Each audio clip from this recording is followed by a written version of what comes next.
Welcome.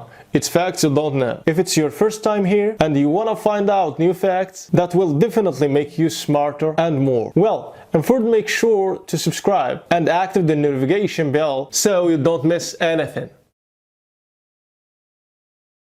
Hero soldier returns home from service to find the most choking sight.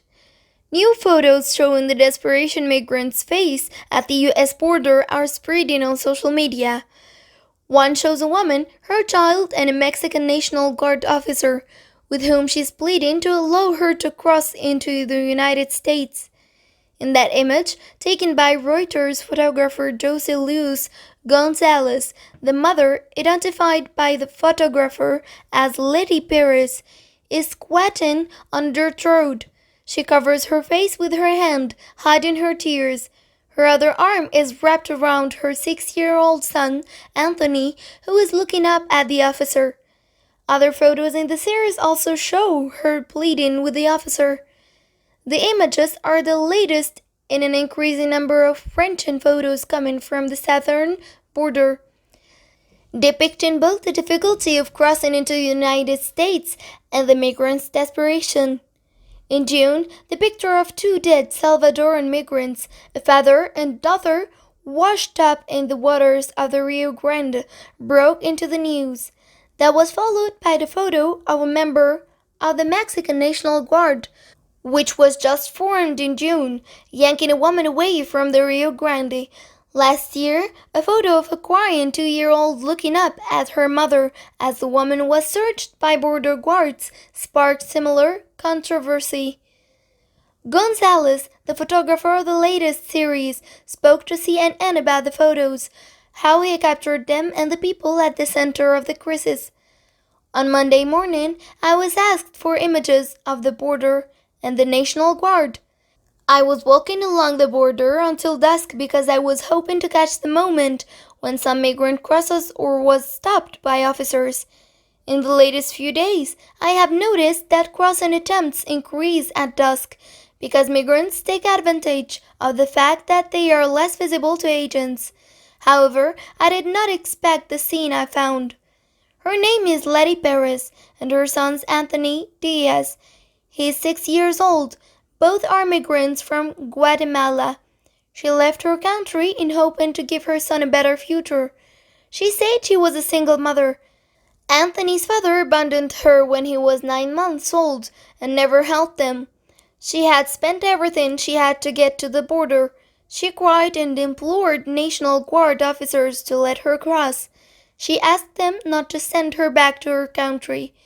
Finally, in an oversight of the officer in front of her, she ran into the Rio Bravo, which is dry and full of weeds, and turned herself into the border patrol, who was on the other side arresting the migrants that had crossed before. Before, there was no one on the Mexican side to prevent migrants from crossing.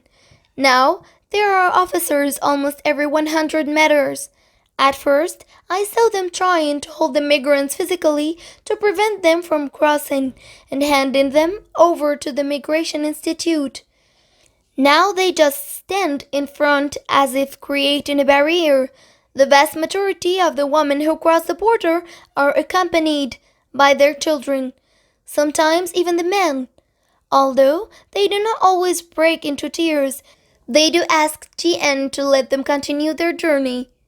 She told one of the officers directly to help her and let her pass.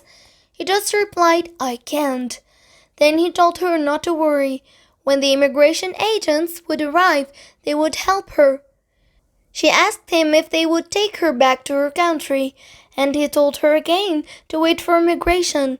When they intercept her, they radioed agents from the Migration Institute, who also guard the border. When Mrs. Perez managed to cross to the U.S. side, several Mexican officers met at the point where they had stopped her. I don't know what they talked about.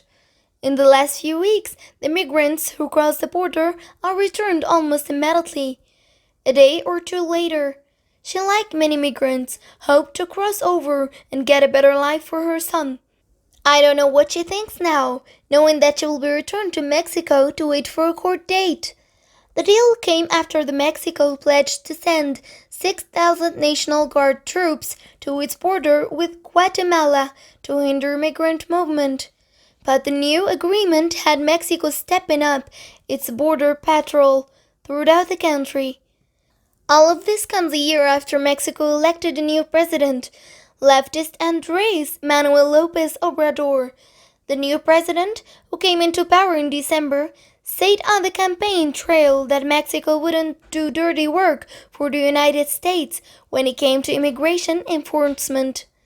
But since he took office, his tone has shifted and he's largely accommodated Trump's demands on immigration. Thanks for watching. Please like and share the video in social networks. We'll be right back to you as fast as we can.